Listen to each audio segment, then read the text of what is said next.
LA. By the Donald Trump administration, the US president ordering in.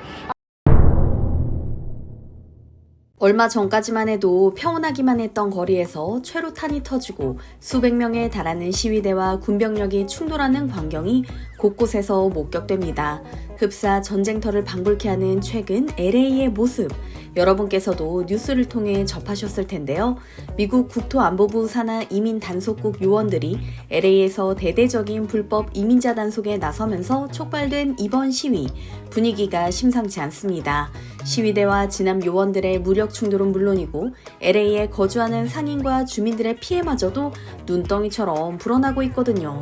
그런데 이 혼돈 속에서 33년 전 한국인들이 소환되는 이유는 무엇일까요? 우선 불법 이민 단속을 반대하는 시위 현장에서 호주 기자가 경험한 충격적인 순간부터 함께 보시죠.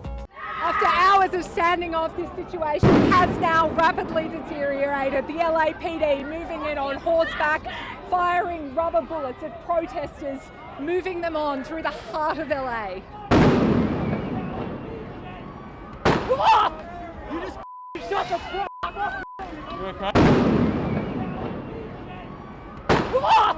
You just shut the fuck up! You okay? 시위 현장을 취재하던 호주의 나인뉴스 특파원 로렌 토마시 기자, 그녀가 LA 경찰이 발포한 고무탄에 맞는 장면이 생중계로 송출되면서 미국뿐만 아니라 전 세계적으로 엄청난 논란이 일기 시작했습니다. 미국 경찰과 군인들이 시위대를 과잉 진압하고 있다며 이에 반발하는 여론이 거세졌기 때문이죠. 그런데 현재 LA에서 벌어지는 시위의 본질에 대해 좀 더 자세히 살펴볼 필요가 있습니다. 단순히 인권에만 국한된 이슈가 아니니까요. 우선 미 정부가 대대적인 불법 이민자 단속에 나선 이유부터 살펴보겠습니다. 미 정부가 불법 이민자 단속에 나선 배경은 단순히 트럼프 정부의 공약 이행 때문만은 아닙니다. 여기에는 오랜 기간 이를 해결하지 못했던 미국 사회의 복잡한 속사정이 얽혀있죠. 대부분의 선진국처럼 미국 역시 인건비 이슈가 심각한 사회 문제로 떠오른 지 오래입니다. 특히 저임금 노동력에 의존해온 농장과 식당, 청소업계 등에서는 불법 이민자들이 사실상 필수 노동력으로 자리 잡은 상황이죠. 이 과정에서 정부의 느슨한 단속은 경제적 필요와 맞물려 암묵적으로 용인되기도 했습니다. 하지만 동시에 이민자 증가로 인해 사회 서비스 예산 부담, 치안 불안, 주택난 등이 심각해지면서 이민자 문제는 정치적으로도 뜨거운 감자가 됐는데요. 특히 캘리포니아 남부 일대에서 급증한 갱단 범죄와 마약 밀매, 무등록 노동자 문제와 같이 LA 지역 치안을 위협하는 이슈가 대부분 불법 이민자로부터 비롯된 것이었습니다. 이 때문에 LA에서는 몇 년 전부터 일반인들 사이에서도 불법 이민자 문제를 해결하라는 목소리가 터져나왔었죠. 청년 실업률 역시 미국 사회의 심각한 문제입니다. 저임금 일자리를 놓고 불법 이민자들과 경쟁해야 하는 상황에 내몰린 젊은 세대들의 실업률은 역대 최고인데다 직장에 다니는 젊은이들마저도 실업을 걱정해야 하는 현실이기 때문인데요. 이런 상황 속에서 LA가 불법 이민자 단속의 첫 번째 타깃이 된 것입니다. 그러나 처음부터 주 방위군이 투입된 것은 아니었습니다. 단속 초기에는 LA 경찰과 아이스 요원 중심의 작전이었지만 시위대의 반발은 예상보다 격렬했습니다.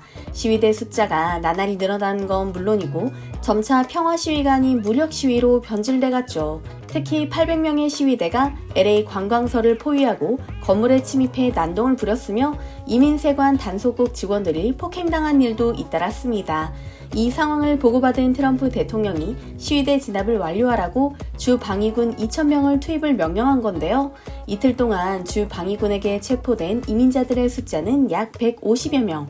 이 중 조직범죄 조직원과 범죄 전력이 있는 이민자들이 절반이 넘었다고 합니다. 물론 이에 대한 미국인들의 반응은 분분합니다. 법 집행기관에 대한 공격은 용인할 수가 없는 일이라며 주 방위군을 동원해서라도 LA 주민들의 삶을 보호해야 한다고 주장을 하는 이들이 있는가 하면 현역 해병대원을 시위 장소에 배치하는 건 정신나간 행동이라며 명백한 과잉 진압이라 주장하는 미국인도 있었죠. 그러나 대부분의 미국인들의 의견이 일치하는 부분이 있습니다. 무고한 시민들이 피해를 떠안는 상황만큼 막아야 한다는 것이었죠. 사실 이번 사태에서 가장 큰 희생자는 바로 평범한 LA 시민들입니다. 생업에 종사하며 가정을 꾸려온 사람들이 시위대가 점거한 거리 한복판을 지날 때마다 신변의 위협을 느끼고 있기 때문이죠. 이번 시위뿐만 아니라 사회적인 이슈로 미국 사회가 들썩거릴 때마다 무력 시위가 등장했는데요. 그때마다 수많은 미국인들이 반문했습니다. 우리는 그저 평범한 하루를 살고 싶을 뿐인데 왜 우리가 폭동의 피해자가 되어야 하나요? 대체 왜 법을 어긴 이들이 우리를 위협하는 거죠? 라는 말이죠. 특히 계엄 선포 후 한국인들이 보여준 성숙한 집회 문화가 미국 언론을 통해 알려지면서 미국에서도 한국의 평화 시위를 본받아야 한다는 주장이 거세지고 있는데요. CNN은 이번 사태를 한국의 촛불 시위와 비교하며 한국인들이 보여준 평화 시위야말로 민주주의의 힘이라며 미국 사회도 폭력 대신 대화와 공감으로 문제를 풀어나갈 수 있어야 한다고 덧붙이기도 했죠. 심지어 LA 불법 이민 단속 반대 시위 현장에서도 우리도 한국처럼 평화적으로 대응해야 한다는 목소리가 점점 나오고 있습니다. 폭력은 또 다른 폭력을 부를 뿐이라는 사실을 미국인들도 깨닫고 있는 겁니다. 이번 사태로 인해 한국인들이 주목받은 이유는 비단 평화 집회 때문만은 아닙니다.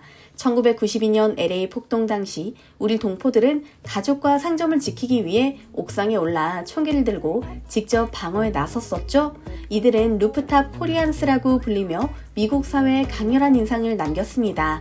당시 경찰의 부실 대응으로 사실상 무법지대가 된 한인타운에서 주민들은 스스로 방패막이가 되어야 했고 끝끝내 한인타운과 가족들을 지켜냈는데요. 한 가지 우려스러운 부분은 도널드 트럼프 대통령의 아들이 최근 자신의 소셜미디어에 옥상 위에 한국인들을 다시 위대하게라는 글과 함께 사진을 올렸다는 점입니다. 1992년 당시 상황을 되돌이켜보면 이와 같은 발언은 반갑지 않은 것이 사실입니다. LA 폭동 당시 미국 공권력은 백인을 보호하기 위해 해당 폭동을 흑인과 한인의 갈등으로 몰고 갔었죠. 부자 동네인 비버리힐스에서는 경찰과 군인은 물론 헬기까지 동원해 지원한 반면 폭동의 직격탄을 맞은 한인타운에는 경찰조차 출동시키지 않았고요. 즉, 루프탑 코리아는 자발적으로 생겨난 것이 아닌 미국 공권력의 부재와 외면으로 인해 어쩔 수 없이 탄생한 것이었습니다. 1992년처럼 한인 상점이 또다시 표적이 되진 않을까? 이번에도 정부의 공권력이 제때 작동하지 않으면 우리는 어떻게 대응해야 하나라는 불안감이 거세질 수밖에 없는 건데요. 당시의 교훈을 잊지 않은 한인 상인들은 혹시 모를 사태에 대비해 자위적 방어에 나서고 있다는 소식도 들려옵니다. 이처럼 33년이라는 세월이 지났지만 한인 사회가 다시 한번 생존을 위한 방어 본능을 깨우는 모습에 씁쓸한 기분이 되고 마는데요. 여러분께서는 오늘 전해드린 소식에 대해 어떻게 생각하시나요? 이번 영상도 흥미로우셨다면 좋아요와 구독 부탁드리겠습니다. 항상 함께해 주시는 구독자, 시청자 여러분 감사합니다.